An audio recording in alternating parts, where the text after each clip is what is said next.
Biography of a proponent Filipino. Jose Rizal.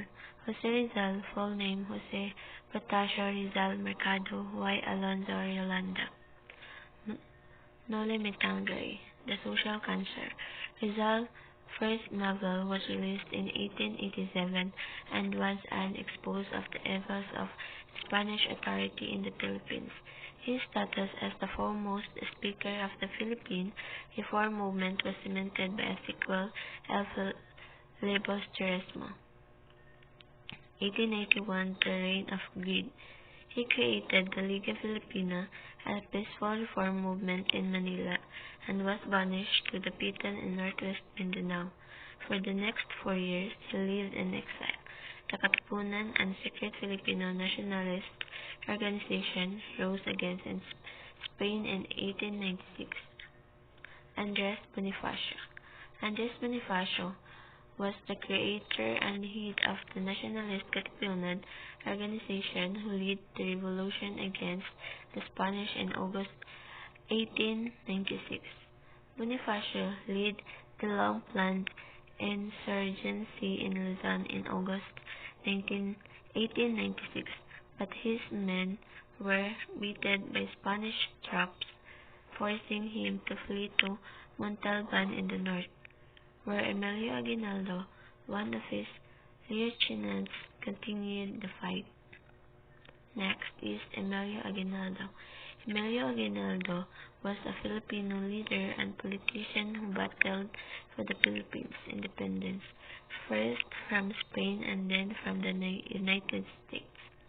In December 1897, he and the Spanish Governor General signed the Bayak na Bato Pact. Aguinaldo promised to leave the Philippines and live in exile for the rest of his life in exchange for a large cash payoff from Spain and the promise of liberal reforms. While in exile, however, he arranged to return to the Philippines to assist the Americans in their war with Spain. Emilio Aguinaldo's contributions in his final years included the promotion of the Philippine nationalism and democracy, and the development of relations between the Philippines and the United States. Next is Apolinario Mabini. Apolinario Mabini was a Filipino thinker and speaker of the Philippine Revolution who prepared the Constitution for the short-lived Republic of 1898 to 99. He joined the armies of Patriot General Emilio Aguinaldo in an insurgency planned by nationalists in August 1896, and quickly became his right-hand man. When the Spanish-American War broke out in 1898, Mabini advocated for cooperation with the U.S. as a means of gaining independence from Spain. When the U.S. proclaimed its intentions to occupy the Philippines, Mabini joined Aguinaldo in a renewed fight for independence. He was kidnapped by U.S. troops in December 1899 and deported to Guam after refusing to swear allegiance to the U.S. He was only allowed to return home a few months before his death. Next is Marcelo H. del Pilar. Writer, lawyer, and journalist Marcelo H. del Pilar was born to a lawyer's family.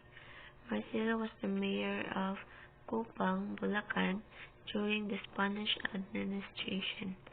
After finishing law, he petitioned the Spaniards to create schools for Filipinos throughout the country, certain that universal education would benefit his compatriots.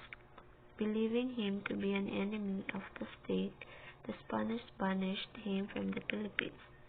He traveled to Barcelona, where he met La Solidaridad founder Luciano Lopez China. Marcelo succeeded China as editor, wrote about his people's suffering, and continued his reform work.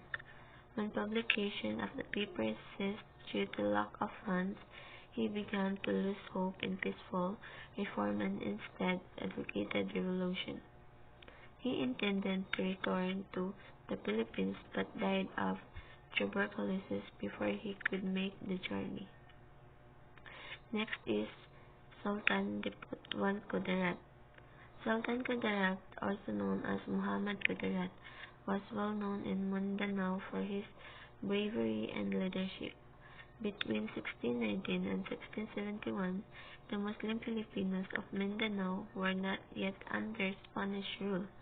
Sultan Kudarat was responsible for maintaining unity in Mindanao as Filipino Muslims struggled against the invaders. Sultan Kudarat's leadership inspired his people to fight the Spaniards, eventually beating them back. Kudarat died of old age in 1671, never surrendering to the Spanish authorities. The Filipino government named parts of Mindanao after him in recognition of his contributions, including the province of Sultan Kudarat. Next is Juan Luna. Juan Luna, full name Juan Luna de San Pedro y Novicio Ancheta, was a Filipino painter, sculptor, and late 19th century political activist who participated in Philippine Revolution. He was one of the first well-known Filipino artists. He earned a gold medal in the 1884 Madrid Exposition of Fine Arts, along with the silver medal of Filipino painter Felix Resurrections Hidalgo. Luna was known for painting literary and historical settings in the style of European academies of the period, some of which included political commentary. His allegorical compositions often contained theatrical poses inspired by scenes from the classes. Famous Juan Luna paintings exclude Spoliarium, the Parisian Life, and Takbuhan. Next is Melchora Aquino, o Tandang Sora. Melchora Aquino, popularly known as Tandang Sora, was known as the mother of the revolution.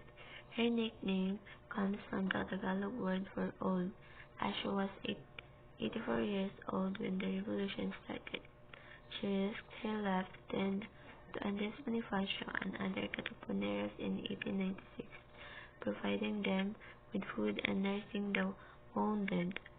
Her bravery became evident after she was captured by Spanish officials, who subjected her to torture. Became evident after she was captured by Spanish officials, who subjected her to torture and interrogation in the hopes of extracting information about the Katipunan hideout. She refused to submit and was exiled to Guam on the orders of Governor General Ramon Blanco. Next is Gabriela Silang. Gabriela Silang was a fiancé Ilocano warrior who, after his husband's killing in 1763, took over as commander of rebel troops. She recruited military forces, including native Ethnics, to continue the war against Spain in Ilocos, launching guerrilla raids against Spanish garrisons. In her final engagement at the liberation of Vigan, she commanded nearly 2,000 troops against an army of over 6,000 Spanish soldiers. Silang lost the battle, so she had and her surviving 80 troops retreated to uncharted territory and Abrac, where they were eventually cuffed before publicly hanging the general himself in September 1763. The Spanish force shared witnesses to public killings of their soldiers. Despite her defeat, Gabriela Silang is remembered for her incredible bravery in fighting for the freedom of Ilocos. So that's all. Thank you.